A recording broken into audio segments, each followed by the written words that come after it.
Olá, amigos internautas, tudo bem? No vídeo de hoje a gente vai fazer considerações aqui, alguns comentários sobre um filme que está sendo muito divulgado, muito discutido, que se chama Gambito da Rainha.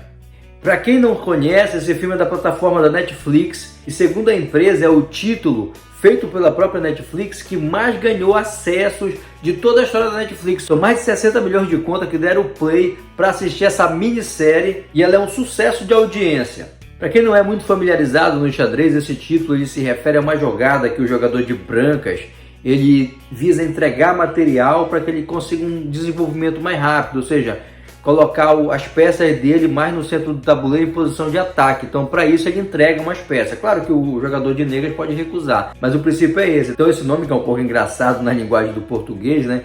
Tem até meme que diz assim, gambito, e o que eu vejo? Gambito, que é perna fina. Fizeram uma troça ali com esse termo, porque não é um termo muito comum assim de ser utilizado na língua portuguesa. Mas essa série é tranquila, mesmo quem não entende de xadrez, pode assistir e gostar da série, porque o foco dela não é o xadrez. Embora o enredo seja a partir de uma moça que aprendeu a jogar xadrez e ela tem muita habilidade de calcular, ela tem assim uma inteligência para essa área muito aguçada, mas a série trabalha com outros aspectos, trabalha com a questão do vício em droga, vício em álcool. Essa menina, ela perde os pais, então ela vai para um orfanato e logo no início aparece a situação no orfanato, naquela época em que o orfanato dava remédio, medicação para essas crianças ficarem mais tranquilas, mais quietas para fazer suas atividades. E isso, no caso da personagem principal, isso causou dependência para ela. Depois veio o vício em cigarro, em álcool, e que isso atrapalhou, de certo modo, em alguns momentos ali da carreira dela enquanto enxadrista. Também mostra um pouco sobre como que é o universo do xadrez, que é um jogo muito dominado assim pelo masculino. Mesmo hoje, no século XXI, a gente vê que é um jogo, né, um esporte, que ele é dominado basicamente por homem, né? Embora haja campeonatos femininos, embora haja também nos campeonatos a questão do absoluto, que qualquer pessoa de qualquer gênero pode jogar, ainda assim é um esporte dominado por homens. Então o filme ele coloca, né, ele insere lá uma mulher que vai ganhando dos homens e causando ali uma situação inusitada nessa configuração de ter uma mulher ali vencedora, campeã, no meio de um monte de homens que dominavam esse esporte até então.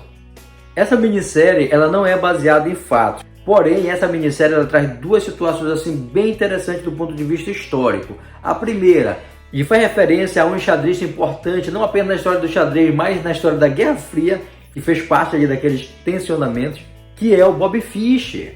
O Bobby Fischer foi um enxadrista americano que conseguiu acabar com o domínio dos soviéticos em relação ao império do xadrez. Então todos os campeões mundiais do xadrez, desde 1948 com Botvinnik até o Boris Spassky em 1972, todos eles vinham da União Soviética. E havia ali, naquela época, uma guerra que era chamada de Guerra Fria. Por quê? Porque os Estados Unidos e a União Soviética eles não se enfrentavam diretamente, mas eles se enfrentavam em outros campos de batalha, como um exemplo muito famoso que é o caso do Vietnã, onde Estados Unidos e União Soviética praticamente se enfrentaram ali, que era naquela narrativa de não deixar o comunismo dominar o mundo.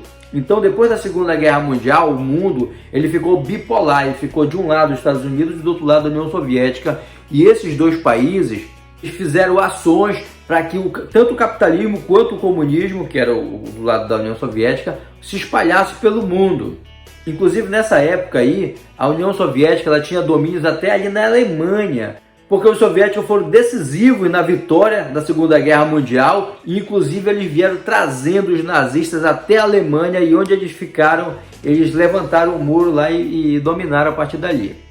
Então, nesse tempo aí que o filme se passa, ele passa justamente nessa época da Guerra Fria. E uma coisa interessante é que a Beth, ela não faz a menor ideia disso, ela é encantada com a questão dos russos por causa do xadrez, ela vai estudar russo, inclusive nesse quesito, ainda que ela seja muito inteligente para essa parte de xadrez, ela se comporta como uma cidadã média, em que ela não faz ideia dessa questão da Guerra Fria, ela também não faz ideia nem porque o cara que está acompanhando ela, mandado pelo governo americano, ela não sabe nem qual é a secretaria que ele trabalha, porque ela não fica muito informada sobre isso, né? Na verdade, ela tem um encantamento sobre os soviéticos e ela começa a estudar russo justamente porque ela quer vencer o campeão mundial, que era soviético, mas essa parte de saber um pouco mais sobre o que está rolando na parte política fora do xadrez ali realmente não é com ela.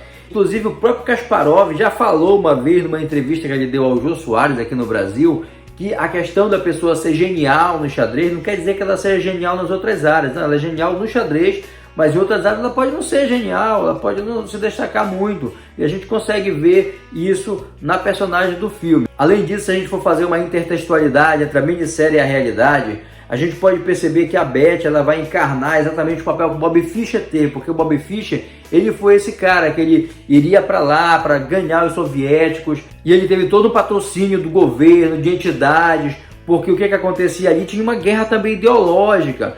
Na minissérie tem organizações que querem pagar para a Beth, para ela sair levando o nome do cristianismo para os lados soviéticos.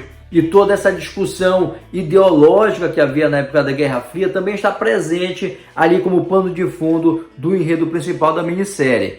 Interessante é que nessa questão da Guerra Fria, o Bobby Fischer ele tinha uma neura assim, muito grande de uma perseguição do soviético contra ele. E uma coisa parecida a gente pode perceber também no agente que vai acompanhando a Beth até a União Soviética, porque ele não quer que ela converse com ninguém. Ele também é todo neurado com a questão da aproximação, ela não pode receber bilhete, ela não pode conversar com o campeão mundial lá, o soviético. Então tem toda uma questão de regra, ele entrega para ela uma série de itens que ela tem de seguir, demonstrando assim o que era a neura do pessoal em relação a essa questão da Guerra Fria, né? Porque era um tensionamento mesmo muito grande e ele se refletia em várias áreas, inclusive na área do xadrez, que aparentemente não tinha nada a ver, mas também a área do xadrez sofreu ali também tensionamentos por conta desse contexto geral, geopolítico, desse contexto que a humanidade estava passando em consequência das duas guerras que aconteceram e principalmente depois do final da Segunda Guerra Mundial, nesse período compreendido com o nome de Guerra Fria.